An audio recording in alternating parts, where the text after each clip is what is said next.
What is up, everybody? Welcome back to the channel. You guys have a lot of questions, and actually I have a lot of questions, and I don't know if we're going to be able to answer them all today because, again, we're the guinea pigs. This is the first rodeo with this harness.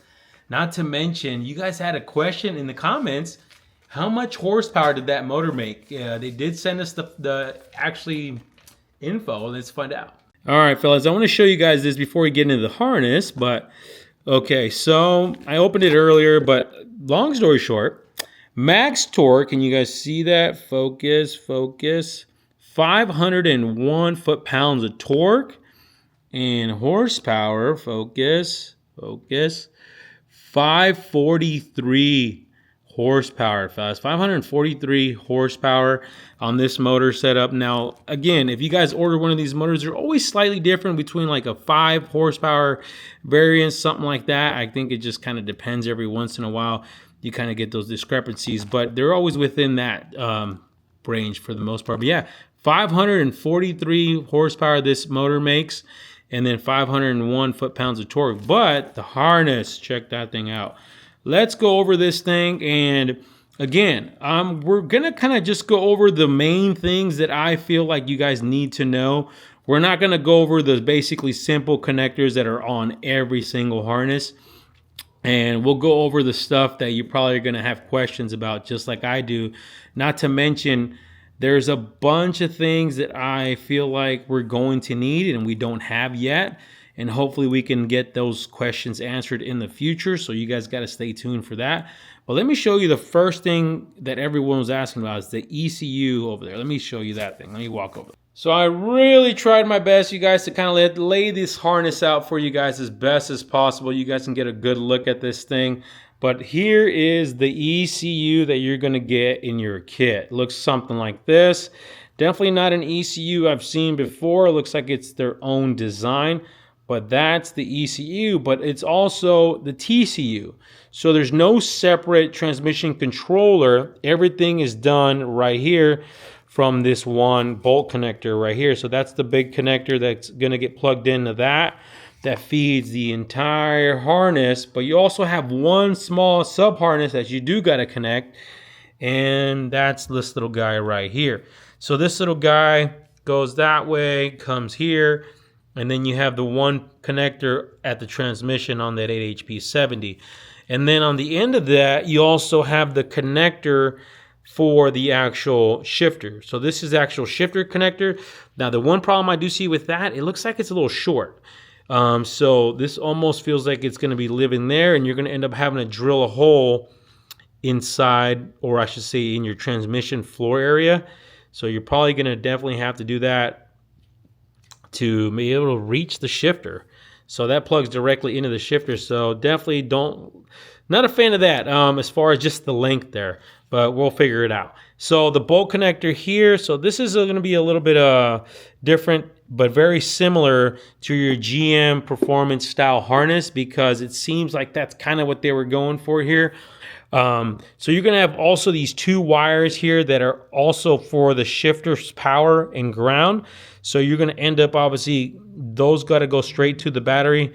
You got to have a good signal there. So you got to hook those up, power and ground directly, constant power and ground there. But out of here, you're going to have a few wires that you can pin out and use. Not all of them, of course. There's a couple question marks I have about a couple here.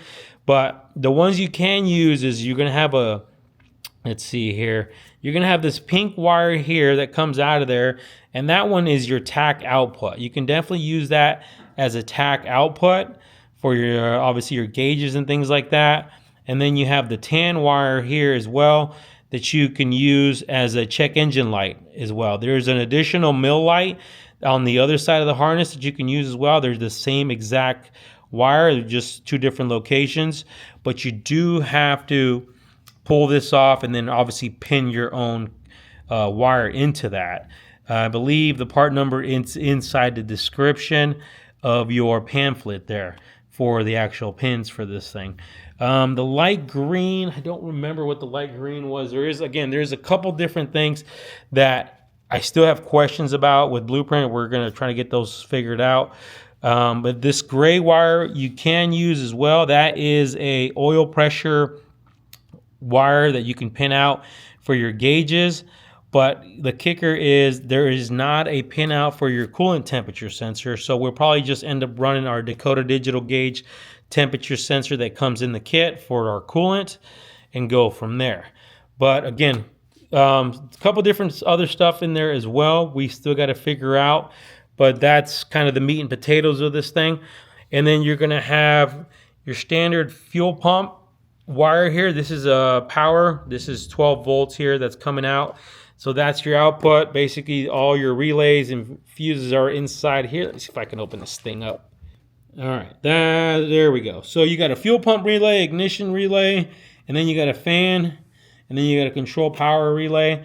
But that is going directly to a 30 amp fuel pump relay. So that's going to run directly to your fuel pump to trigger that thing on.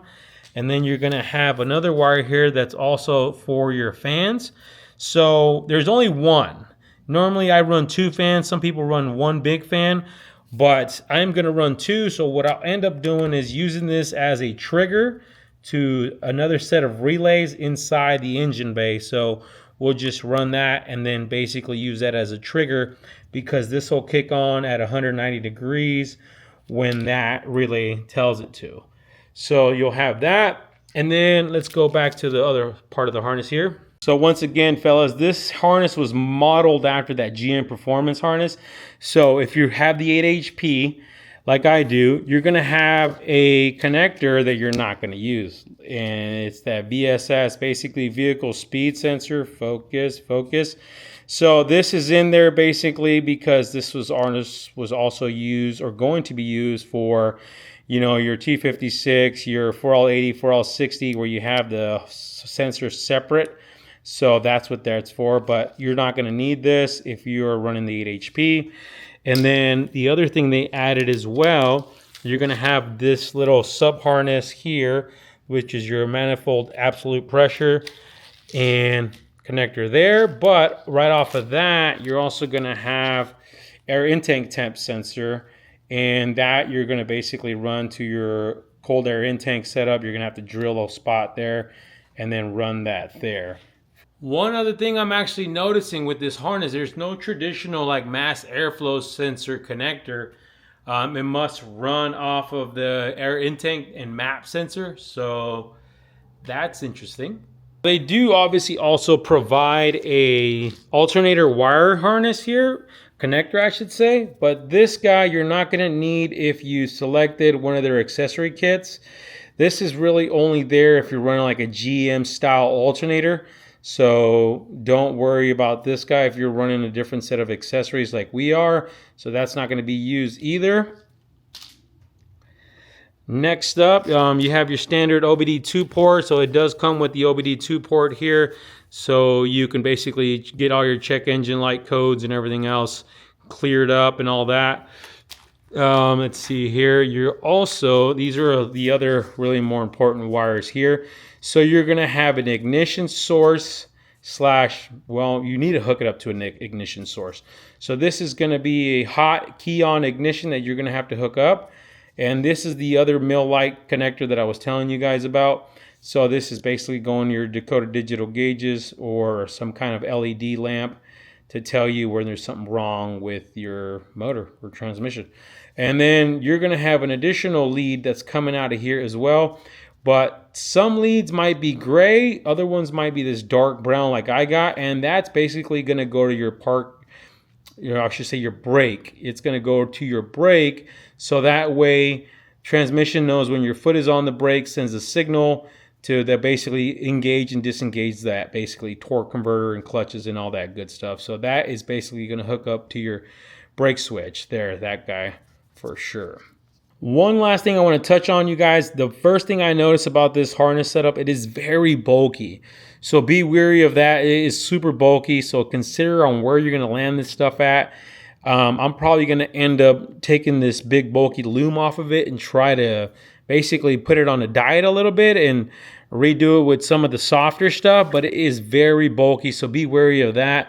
Not to mention, it does not come with a grommet for your firewall. So if you decide to cut a hole through your firewall, think about that as well, because you're gonna be able to feed this through your firewall to keep, and then keep whatever you're gonna keep on the other side. So what we probably end up doing is most of this harness might just go ahead and live inside the engine bay, as much as I don't want it to.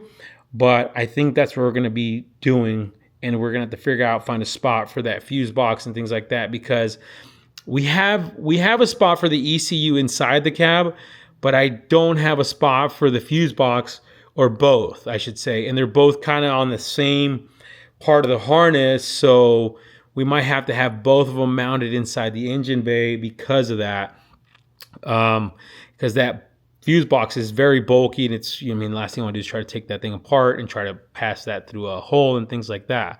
But I really just wanted to give you guys a good overview of the harness and what to expect with this setup. Again, if you guys run in the 8 HP, this is kind of what you could expect.